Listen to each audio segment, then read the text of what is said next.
Okay.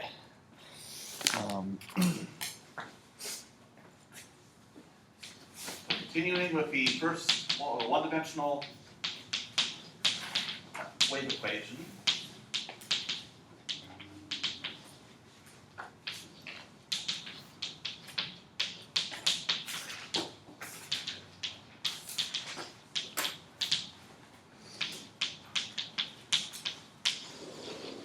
All right. This actually continues with something I was talking about last time, how you can use graphs to figure out what the solution of a wave equation is at a particular point. So with our general constant coefficients wave equation, with these initial conditions,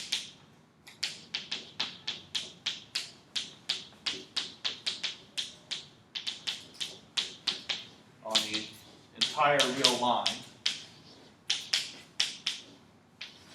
Okay. Then we have our solution formula.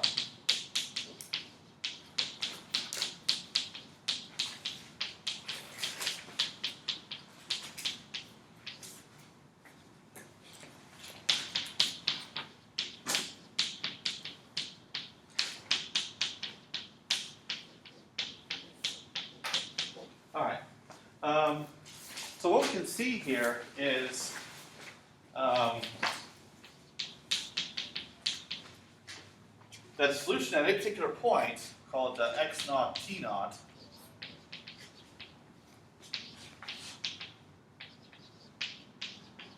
depends on only the following from the initial data. F of x naught plus or minus ct naught, so only the value of f at only those 2 points, and the values of g only between x naught minus ct naught and x naught plus ct naught, the interval of integration that we have here. So pictorially,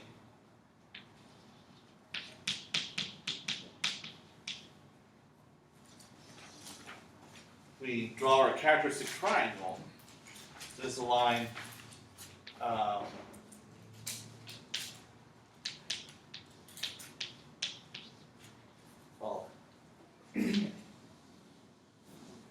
so here I have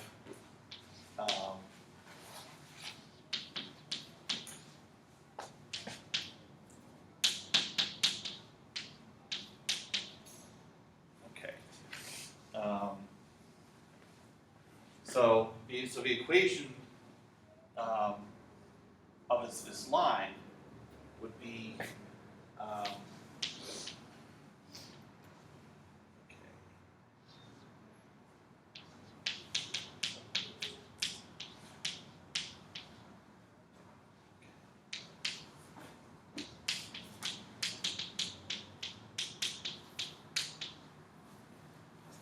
so those are equations of those two characteristic lines. And solution at this point depends only on the initial data, so g throughout this entire interval and f at the 2 endpoints. So this entire interval we call the domain of dependence.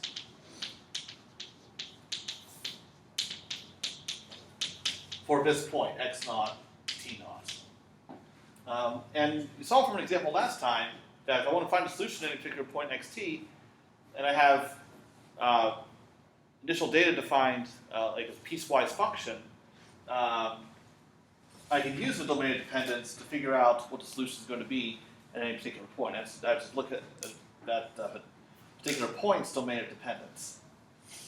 Okay. Now,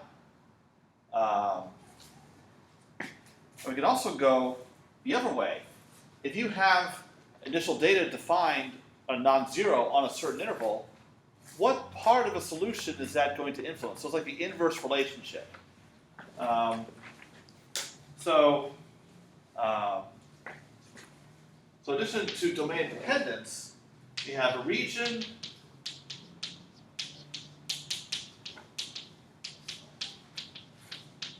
of influence of a given interval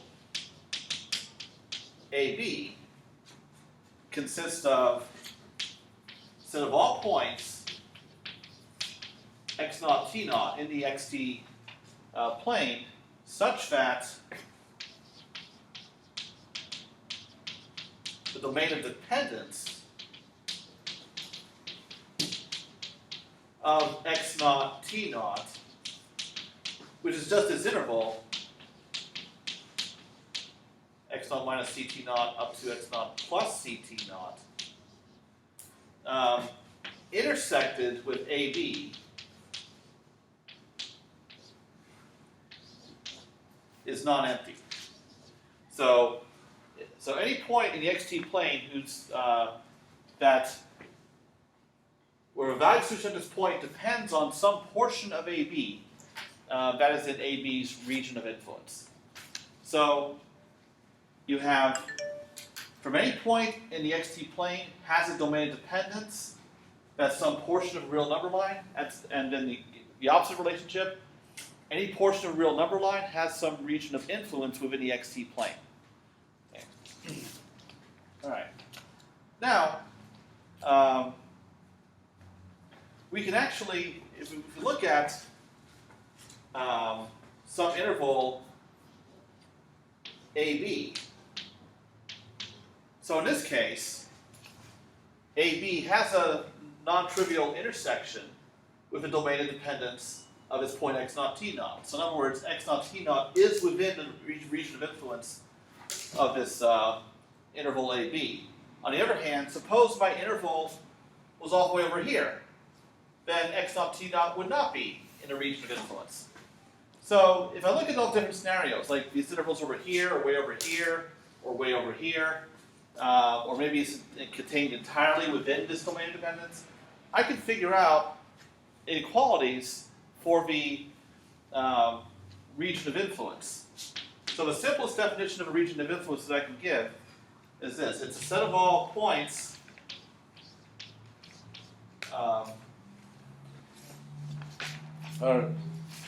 set of all points in the xt plane such that, first of all, the right boundary of a domain of dependence, so x plus ct, has to be greater or equal to a. Okay. And the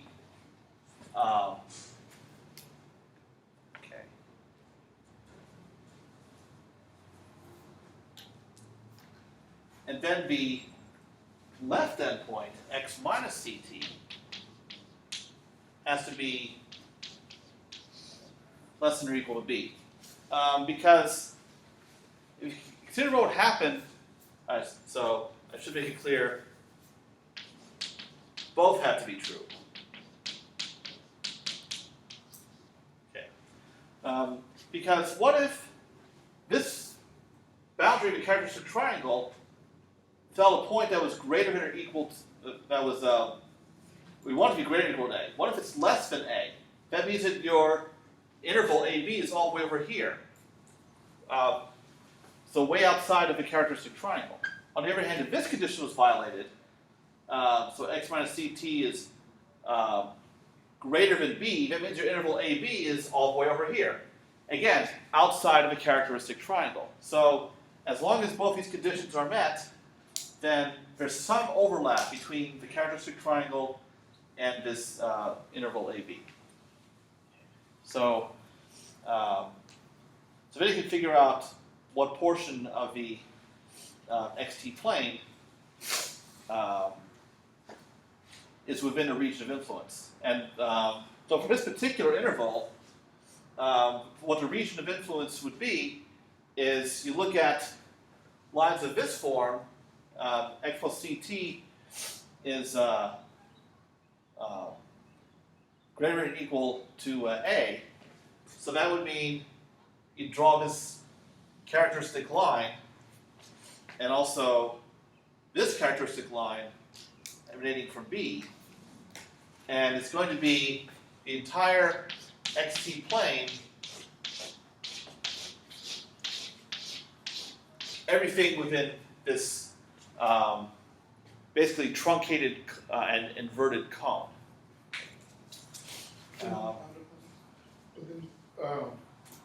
The region of influence is not only from A to x plus ct, or x naught plus ct naught. Because well, I'm using this example to show that this point is within a region of influence. So if I pick some other point way over here that's still within a region, if I draw a characteristic triangle, it's going to go down here and down here. Again, there's a part of it is within the region of influence. But now if I pick a point way over here and draw a characteristic triangle, it's outside. Or if I pick a point over here. So this is helpful, for instance, if you have initial data that's only non-zero within a certain interval, because then you can see what portion of the xt plane is going to have a non-zero solution. Everything everywhere else, you know the solution is zero, so you can just forget about it.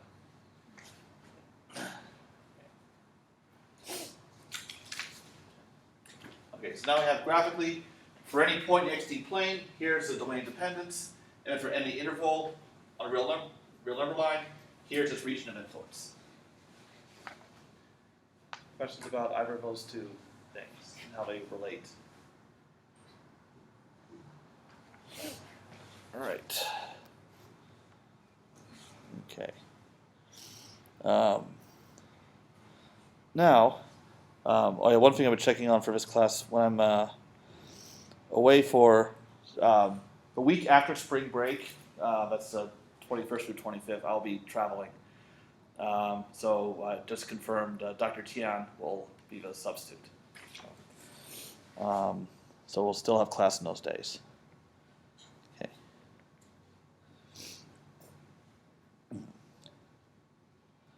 Okay. Now, all right. Now, so one thing we can, in which we kind of use the domain of dependence and region of influence, is what is called the graphical method for obtaining solutions of a wave equation. Because what's happening is, as you've seen through this formula, we have waves propagating, data propagating to the right and also to the left. So if we decompose the solution that you see here into one portion that's propagating to the left, one that's propagating to the right, and we can use that information to obtain a solution more easily than just going for a straight formula. And the shape of this region of influence helps with this, because what we have here is the region of influence is expanding both to left and right along these lines, because you have initial data propagating that way and that way. Okay. So what I'm going to do is show how you decompose a solution into forward and backward traveling waves, or to left or right. And then from that, how you can actually obtain a solution graphically. Okay.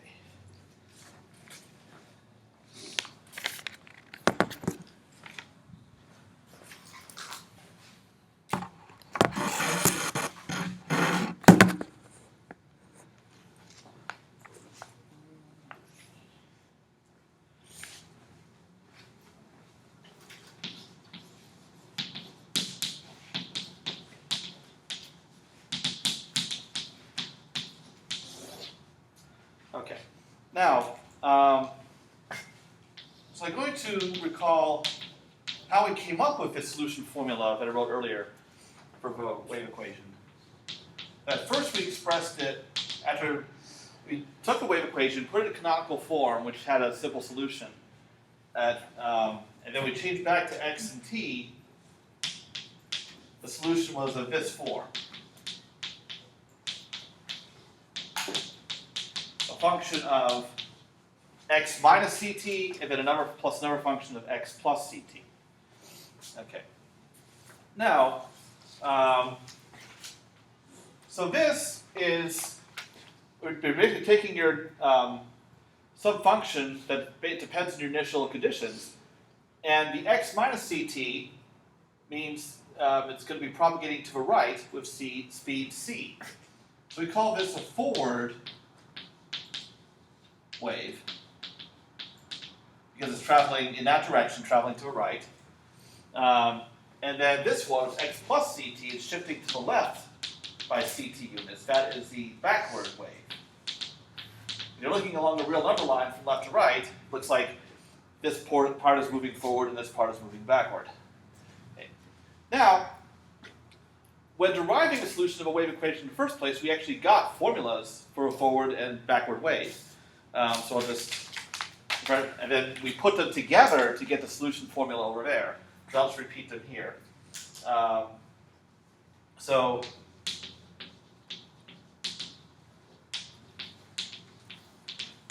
a forward wave is 1/2 f of x minus ct, so a portion of f that's traveling to the right, and then we take part of the integral of g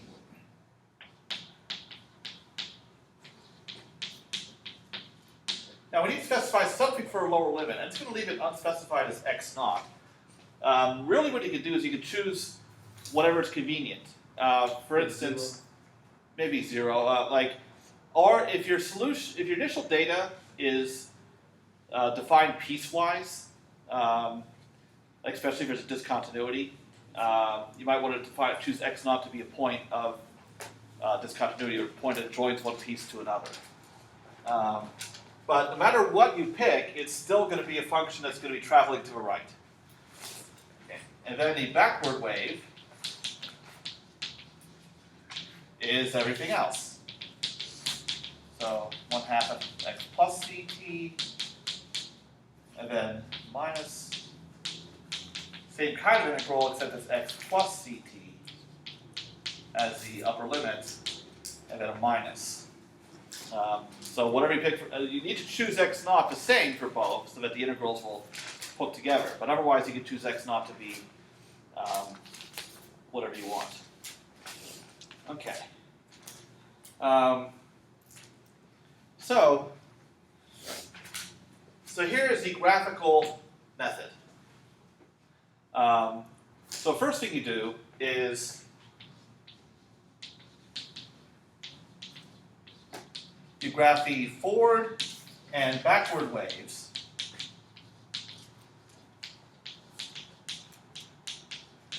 And just for convenience, it might be a good idea to graph them separately. Or if you want, you can superimpose them on the same graph, but that's up to you. But you graph them just at t equals 0. So basically, you have the two portions of your initial data on the real number line.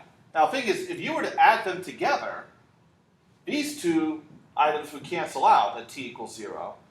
And these two terms would add together to give you f of x. But it's important that you have the graphs separate. Okay. Then, what you do is you perform a shifting that goes with each wave. So you shift the graph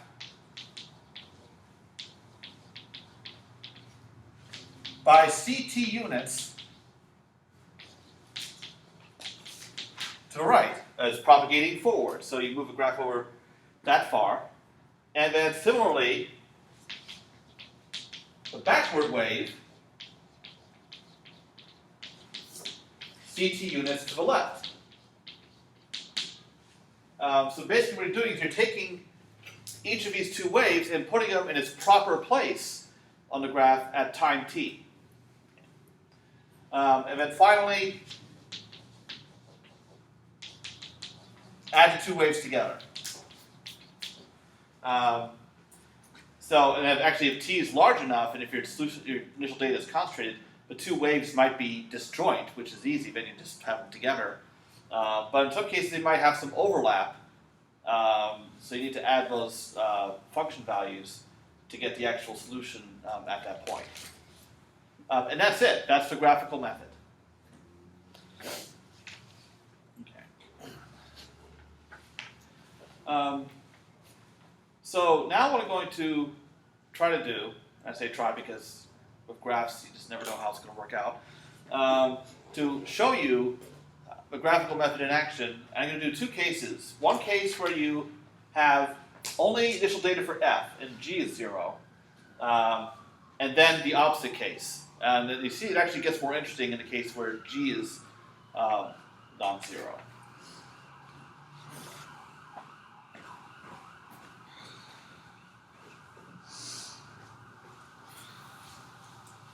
Ramos, Yeah. question. The second part of the two equations, the limit looks like it's not the same with the second part here. Oh, this? Yeah, there's two parts add up together. Supposed to be equal to this one, right? Okay. Hold on.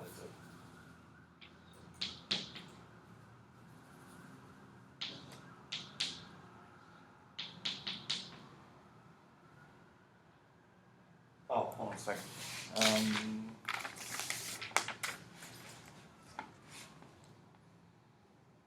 Oh, I goofed. Minus here, plus there. Oh, okay.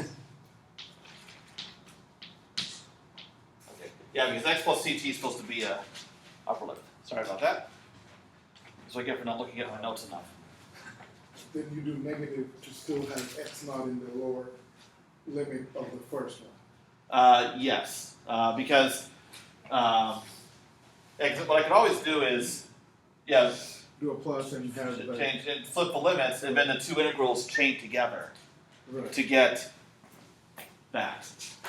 Because that's what you have to have if you add them.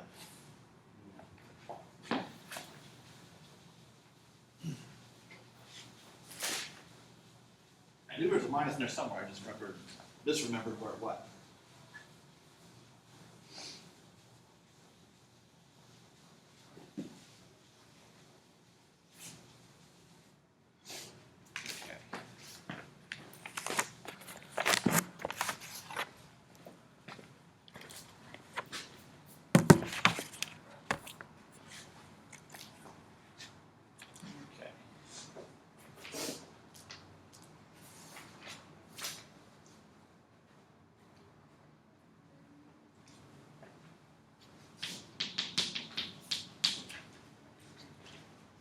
All right, so the first case, there's a general wave equation, and then our initial data is going to be 2 when x is between minus a and 0 otherwise, and then the u dt is just going to be 0. So we only have an initial displacement, we do not have an initial velocity. Okay. So our forward wave is, so we take 1/2 f of x minus ct, and that's the only part we're going to have because g is 0.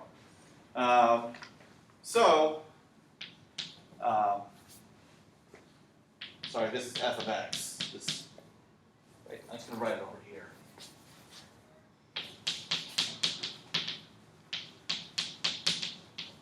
Okay.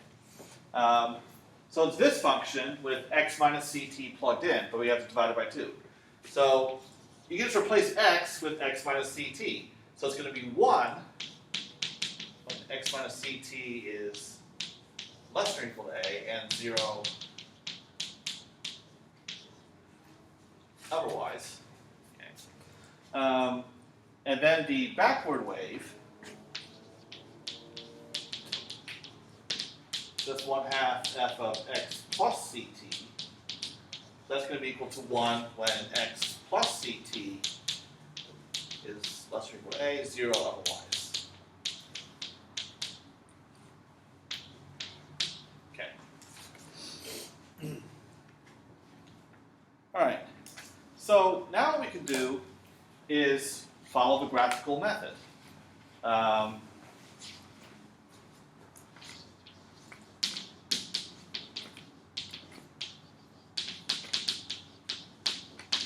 Now, at t equals 0, the forward and backward wave look exactly the same. which is what actually always happens when g is equals 0. So, so between minus a and a,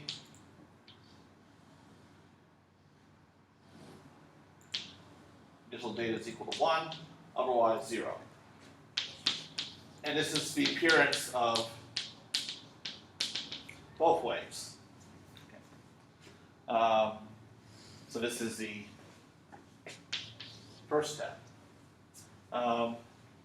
So then, for the second step, we're going to shift this common wave to the left by CT units and to the right by CT units. And in this case, I'm going to choose t to be pretty small, so that when we add these waves together, the graph's going to be more interesting than it would be otherwise. So I'm going to have two axes here. Okay, so so for the first case of shifting to the left, okay.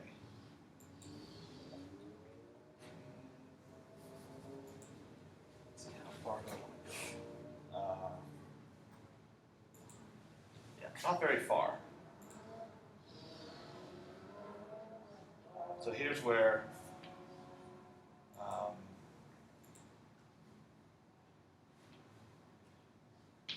A minus A originally were. So I've only shifted this a little bit. So this is the backward wave. And then I shift to the right by the same amount. The forward wave, it started here and it's gone over to here.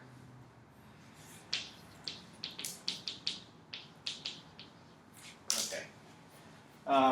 So now what I can do is superimpose two waves on each other. And both of these have a height of 1, because that's what the initial waves had. Okay, so when I put the waves together,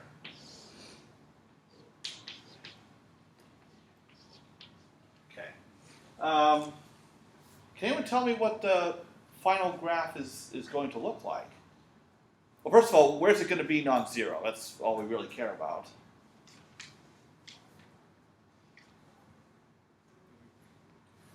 X minus CT, X plus CT. Or A might, in this case. Yeah, minus A, and minus A minus CT. So a little out here is where the left extends. And then A plus CT. Yeah, so this gap, and this picture's not as the scale as it should be, but this gap right here, that's CT. Here and here. Okay, so I didn't shift by very, well, actually, no. Oh, in fact, hold on. Yeah, this is very much not the scale. I need to fix that, because the wave started here and it moved it this far to the left, so it should move this far to the left over here.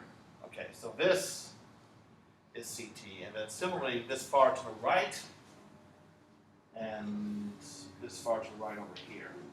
Okay, so this gap again is CT. So CT itself is pretty small. CT is less than A, so I didn't shift that far. Okay, so minus A minus CT is where the solution starts. Positive A plus CT is where a solution ends. So the solution is only non-zero between these hash marks. Okay, but what's going to happen in between? That's the interesting part. Yeah, where these two overlap.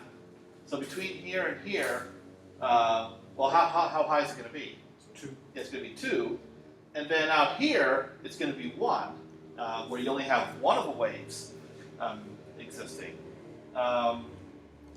Okay, so try to draw this graph a little more carefully. So from here until here, and then wherever waves overlap, and a symmetric interval surrounding the origin.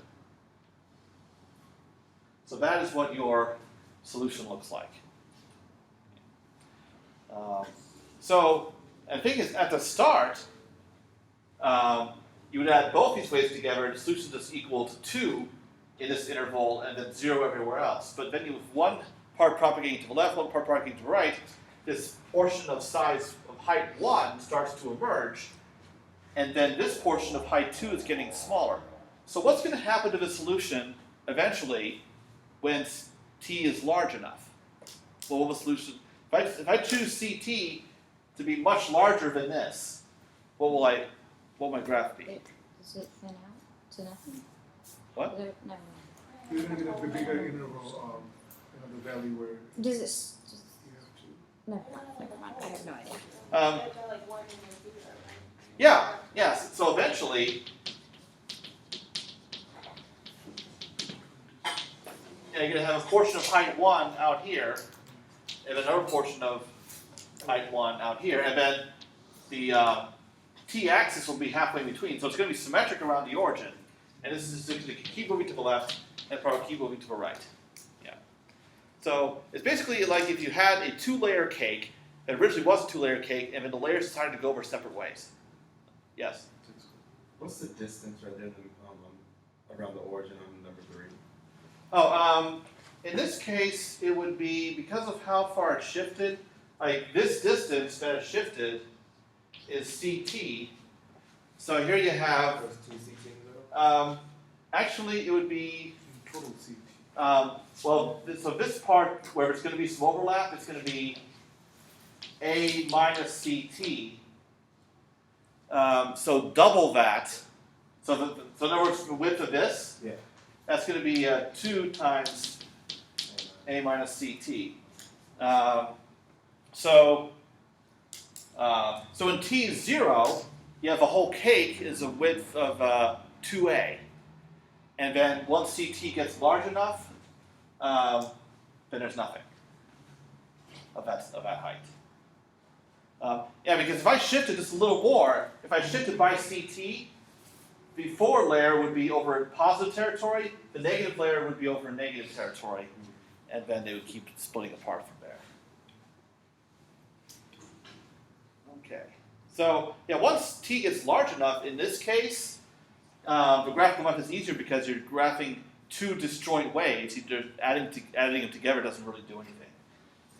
But I want to do a case like this that's a little more interesting. Okay. So any questions about how that one played out? Yeah. So when t equals 0, the output is supposed the amplitude equals 2. Because here I graph both ways, so really you'd be stacking them to have a height of 2, which is what we expect. Yeah, so in that case, I was taking the 2 waves and putting them one on top of the other, but really they're added.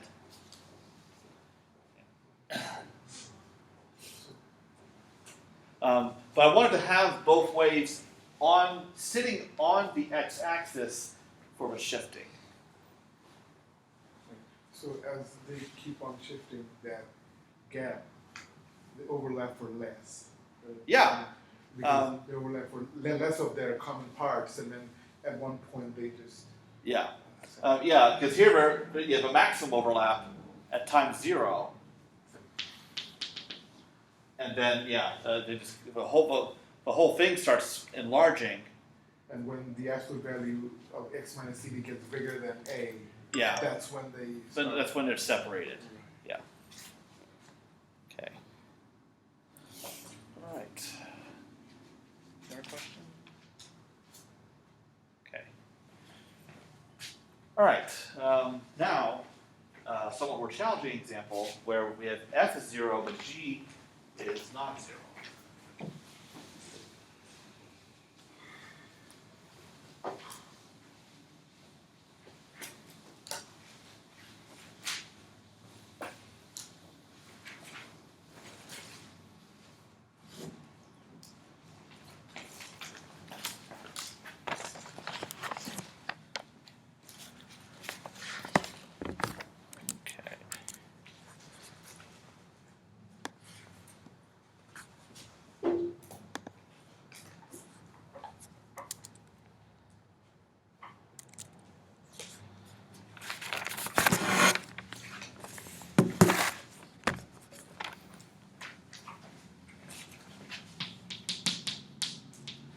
Now for concreteness, I'll just let c equal 1. So this is utt minus uxx is 0. And then ux0 is 0, and then du dt x0, which is my g of x, is a piecewise function. So it's equal to 0 for negative x, and 1 for non-negative x. Alright. So my forward wave, I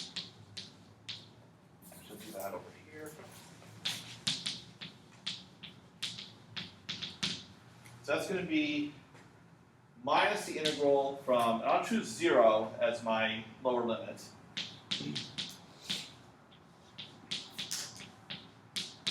Alright. Now, I'm integrating from 0 to whatever x minus t is. Now, if x minus t is, if x minus t is negative, then this integral is covering a portion of a negative real axis, but that's where g is 0, so I'm not going to have anything.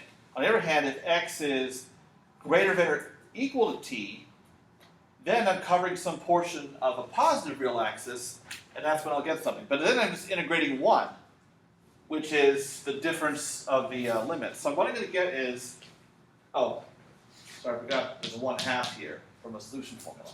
So I get minus 1/2, and I get the maximum of either 0 or x minus t.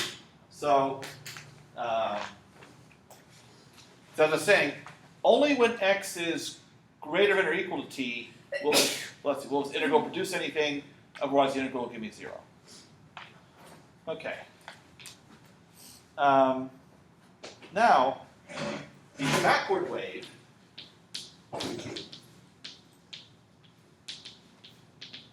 so that's going to be 1/2 integral from 0 to x plus t. And it's the same idea. If x plus t is negative, then I'm not going to get anything.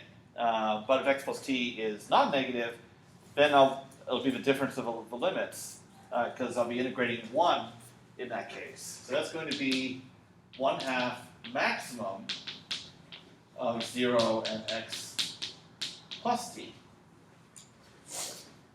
Okay. So now I want to graph these forward and backward waves and apply the appropriate shifting in order to get the solution. So for a graphical method, all right. So first the forward wave. Okay.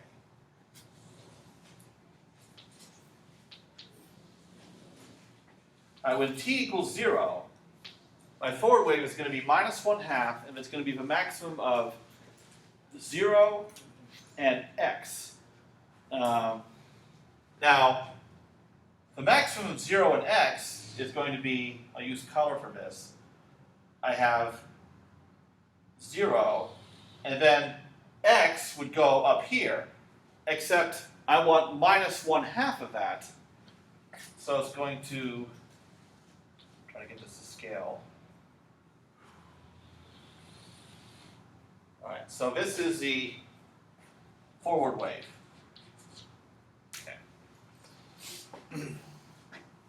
Now I need the backward wave. At t equals 0, I'm going to have 1/2 maximum of 0 and x.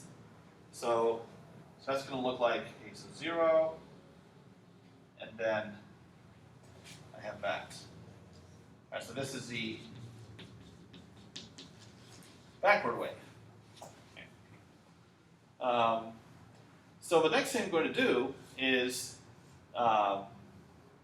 shift the forward wave to the right by t units. And I say t instead of ct because c is 1. Okay. So let's see how that looks. So my forward wave is going to carry on being 0 for a while longer, and then at some point it's going to dip. Okay.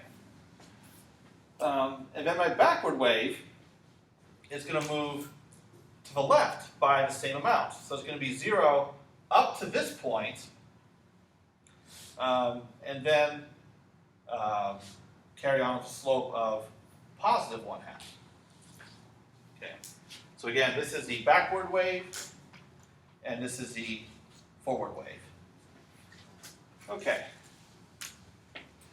Now,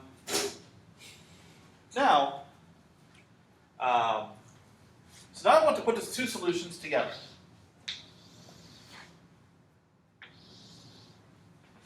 Now, notice that for a while, up until this point, we only have a backward wave. It's 0 up to a certain point, then it increases with a slope of 1/2, and only then does a forward wave kick in, and we have to take both into account. So what happens is, we have a backward wave being 0 up to this point, and then up to here. Now, so what's going to happen when we add these two together? Level out? What? Does it level out? Yes, it becomes horizontal. Yeah, because here we have a slope of plus 1/2. Here we have a slope of minus 1/2. The slopes will cancel. The slope will be 0. The only thing we have to figure out is, at what level will that be? Well, it's where the two intersect. So the appropriate y value is, so we have minus 1/2 times x minus t plus 1/2 x plus t. So we go ahead and add those together, and what are we going to get? Equals 0. Um, We add them, yes, because that's what you're doing. You're adding, we get t. yeah, you get t. Because you have minus x over 2 here, plus x over 2 here. Here a minus becomes a plus t over 2, and plus t over 2 again. So t is the level at which the solution will be from this point on. So it's going to go like that. And I'm going to have both green and purple here because it's the two waves added together that make this constant function. So in fact, what you can do is you can figure out what the solution would look like in general. So you have these three pieces because what we have here is its solution is 0 as long as x plus ct is negative. Well, sorry, c is 1. So x is less than minus t. So x plus t is negative. Then you have this part of the solution, which is going to be x plus t over 2. So the upper part of this, just still a backward wave. So that's how you know what the formula is. You only have this wave being active when x is between minus t and t. And at time t is when the forward wave kicks in. So the solution is just equal to t. Okay. So that covers all the cases.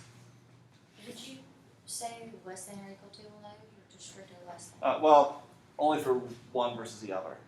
Oh, never mind. They agree, so it wouldn't be wrong if I did. But yeah. Okay.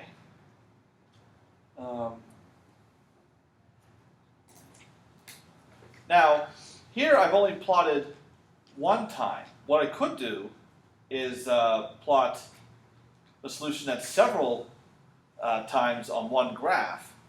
If I draw the lines, this is x equals minus t and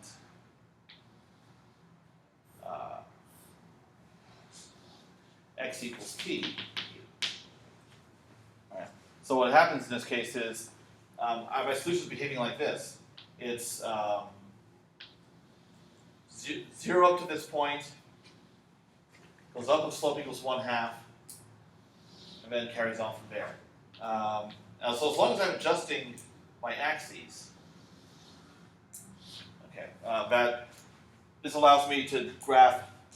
So as long as I keep in mind that this is actually t equals 0, a y value, if you will, I can see how the solution behaves over time. But this portion, where the graph is sloping upward, at first there's hardly anything. Like for a small value of time, I would just get something like that. So what happens is that portion where it's sloping upward gets longer and longer because it's between minus t and plus t. Okay.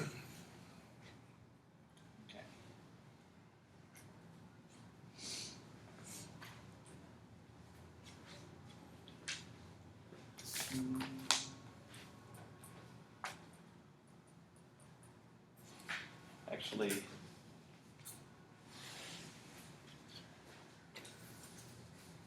sorry, I have to be more careful about where I draw these characteristic lines. In fact,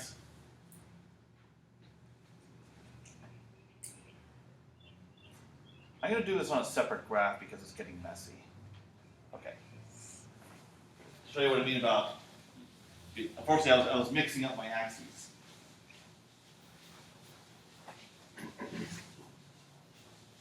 Okay. So, ignore everything but the green-purple thing. I'm going to fix the rest of it on this graph. Okay. But I want to show you how you can use the lines x minus t, x equals plus or minus t as a guide. Okay. Now, for t equals 0, so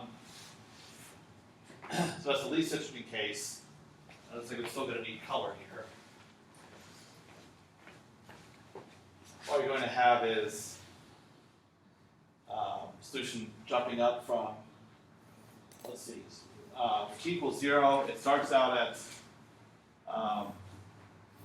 0 and then jumps up to, well, from this point forward, it's 1/2 x. So,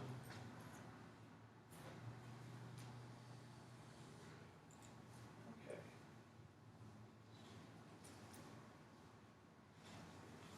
Wait, hold. Sorry, hold on a second.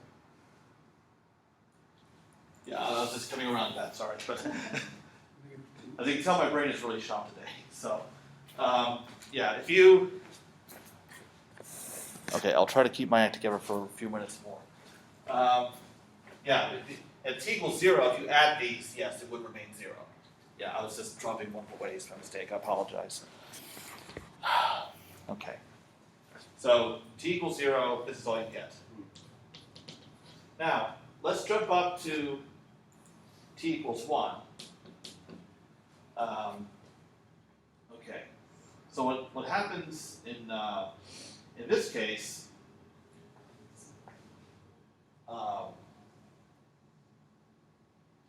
even though I'm at time 1, I'm thinking in terms of the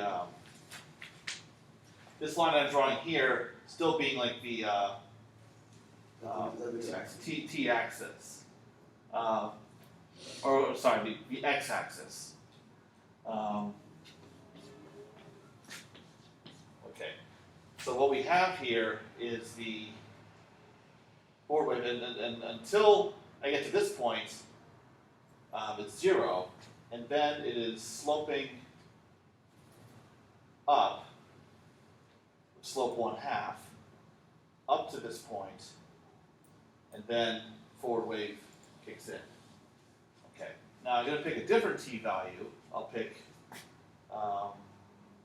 t equals 3. Say I'll try to keep this to scale. So again, it's 0 until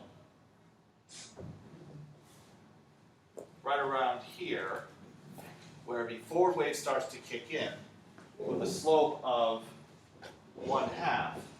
So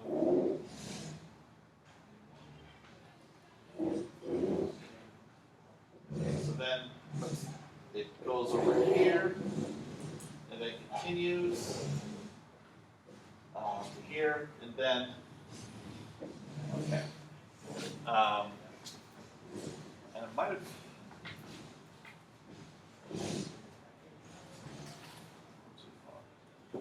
Okay. So what we have here is what I attempted to draw earlier, but didn't seem to be going quite right. Okay. So this is the line x equals minus t, where the backward wave goes down to 0 on you. And if I plot this right here, I have to be more careful how I plot it. Now, along this line, x equals positive t, that tells you at what point, so here and here, at what point the forward wave kicks in. It's just that by the time it kicks in, your solution's already increased by this much. Because I was making a mistake earlier in connecting these points. That's meaningless, doesn't correspond to any characteristic. Okay, so what? So along these lines, x equals t, that tells you where you start, like here from this point to the right is where the wave becomes, the solution becomes constant. And the same thing here, once I get to this point for t equals 3, from here on I stop sloping up and I just have a constant function to the right. And so I just wasn't drawing it correctly earlier. So these characteristics, x equals minus t and x equals t, can serve as guides for if you want to plot the solution at several different times on the same graph to get an idea of how it's supposed to behave. Okay.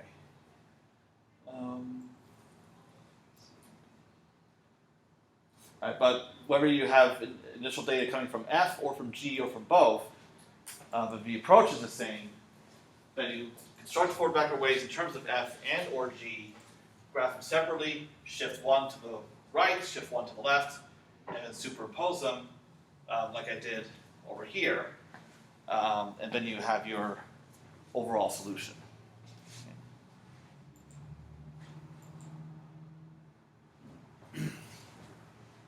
So any questions about the graphical method?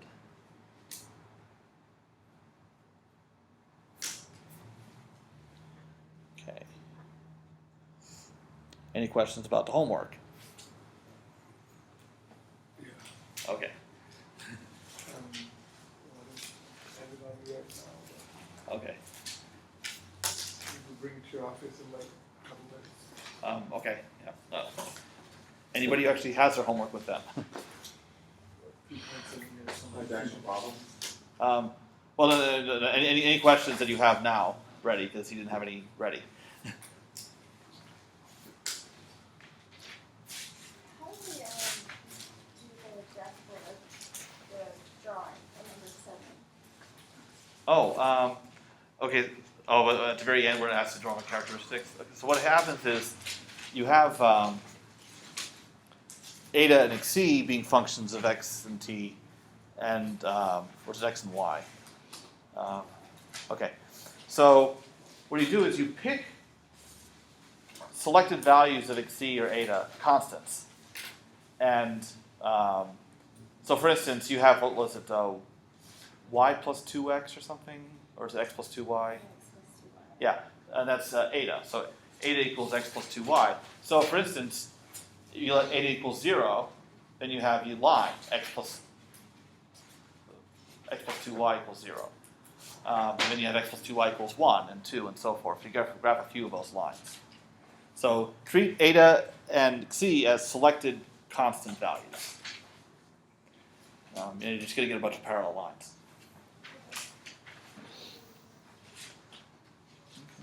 Any other?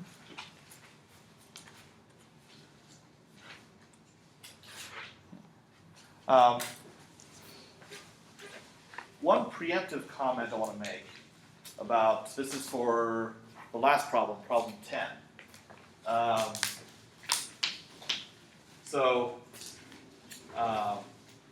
Suppose, what's going to happen in this problem when you are trying to satisfy the initial conditions that you're given? You're going to get, in part of your solution, basically an antiderivative. So if you have, for instance, I'll draw an example. So f of y is some antiderivative of some known function called g of y. So you can write it that way as an indefinite integral, but for purpose of, but the idea is you want to express in your solution not f of y, but f of some function of x and y, according to your characteristic variables. So I would recommend writing it as a definite integral. So you'd have y as the upper limit. The lower limit doesn't matter because it's just non-unique antiderivative, so you can leave that blank. And you need to use a different letter inside, like g ds. So what it means is now you need to substitute something else into big F. So like f of h of x and y. And you are going to have something in this form, you just got to see what the particulars are. You don't substitute in your integrand, you substitute in your upper limits. Okay. Because what I saw someone doing earlier was, they needed to do something like this, and they substituted h into the integrand. It doesn't work that way. Put it in up here. And so that's one potential gotcha for problem 10. And the thing is, you guys are used to writing antiderivatives this way, but it turns out this is the way we need to go.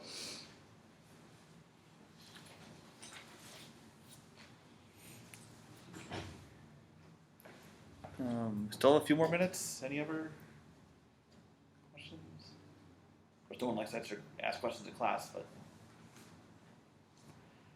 okay. And then I'll have all of Wednesday's material for Wednesday.